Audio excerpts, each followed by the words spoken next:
अगर आपको कभी भी कैलाश पर्वत जाने का मतलब कि समय मिले तो आपका समझ लो भाग्य उदय हो जाता है। सब ऐसा कहते हैं कि साक्षात शंकर भगवान पार्वती जी का दर्शन होता है और वहाँ की भौगोलिक स्थिति बहुत ही सुंदर है। वहाँ पर मानसरोवर नदी है, उसमें माना जाता है कि अगर आप एक बार स्नान कर लेते हो तो आपको मोक्ष की प्राप्ति होती है। और सब कहते हैं कि कैलाश पर्वत अजीबोगरीब मतलब रहस्यों से भरा है। वहाँ की भौगोलिक स्थिति बहुत ही मतलब कि एक अलग ही है। वहाँ पर सब कहते हैं कि कितना भी हो कोई भी पर्वत मतलब कि कैलाश पर्वत जैसा नहीं है और कैलाश पर्वत पर कोई चढ़ नहीं सकता। कितना पर्वतारोही चढ़ने का कोशिश किए लेकिन वह नीचे चले आए। और वहाँ की भौगोलिक स्थिति जो है एक मतलब अजीबोगरीब दास्तां बयां करती है।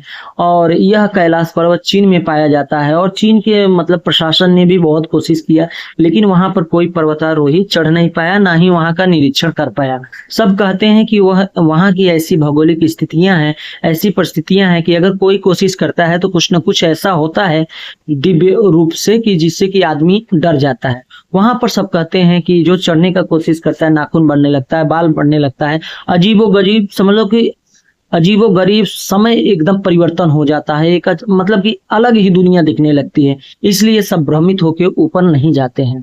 ऐसा माना जाता है कि साक्षात शंकर भगवान पार्वती वहां पर निवास करते हैं और जो भी मतलब जाता है बिना उनकी इच्छा से वहां नहीं जा सकता।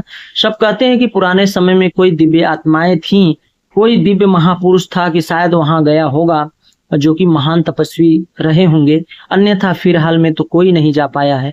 और वहां पर आपको अजीबो गरीब ऋषि मुनि मिलेंगे, हिमालय की गोद में आपको तपस्या करते हुए मिलेंगे। अजीबो उनकी दास्तां रहेगी और मतलब कि वह अचानक अदृश्य हो जाएंगे, आपको पता भी नहीं चलेगा। ऐसी हिमालय की महत्ता है, ऐसी मतलब की अनुकष्ठा है। तो क्या है कि समझ लो कि एक प्रकार से इतिहास भरा हुआ है हिमालय में और ऐसी ऐसी अशुद्धियां हैं कि जो कि हमको मतलब कि प्रभावित करती हैं। और सब कहते हैं कि दिव्य आत्माएं भी वहां रहती हैं जो कि हमेशा प्रभु का गुणगान, हमेशा भक्ति करती रहती हैं। अभी देखो कुछ समय पहले मतलब कि कुछ व्यक्ति वहां पर ऋषि मुनि थे कि कौन थे, चढ़ने का बहुत प्रयास कर रहे थे, जो कि धूमिल कैमरा से वहां पर जूम करके लिया गया है। तो क्या है कि आपको बताना चाहता हूँ कि हिमालय सच में मतलब एक रहस्यमयी जगह है और वहां पर जाने का मतलब कि समझ लो कि एक अलग ही दुनिया में आप पहुंच जाओगे। वहां का वातावरण, वहां के जो भी नदियां हैं, झरने हैं, अजीबोगरीब दास्तां बयां करते हैं कि इतने ऊंचे पहाड़ी पर पानी कहाँ से आया, कैसे नदी बस गया। समझ लो कि टोटल प्राकृतिक जगहें हैं और ऐसा स्थान आपको घूमने में और टहलने में बहुत ही रहस्यमय लगेगा। एक दिव्य अनुभूति होगी। एक ऐसा होगा कि सही में इस संसार में ऐसा कोई दिव्य शक्ति है कि जो कि हमको प्रभावित करती है, हमको हमेशा देख रेख करती है। बिना दिव्य शक्ति के ये संसार नहीं चल सकता है, ऐसा महसूस होगा। और मानसरोवर जो नदी है, समझ लो एक प्रकार से सोने का सुहागा है कि वहां पर इतने ऊंचे पहाड़ी पर नदी का होना और उसमें जल प्रवाहित होना बहुत बड़ी बात होती है।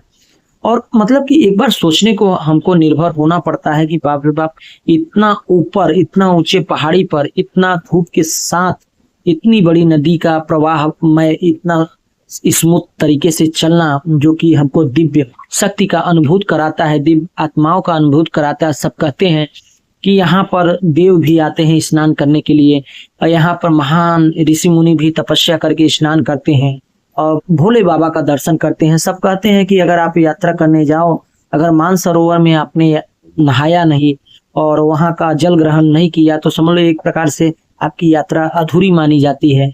ऐसा वहाँ का कहना है, ऐसा वहाँ की किंवदंती है। लेकिन मानना पड़ेगा कि मानसरोवर सच में एक दिव्य नदी है और इस दिव्य नदी में सभी देव स्नान सच में करने आते हैं।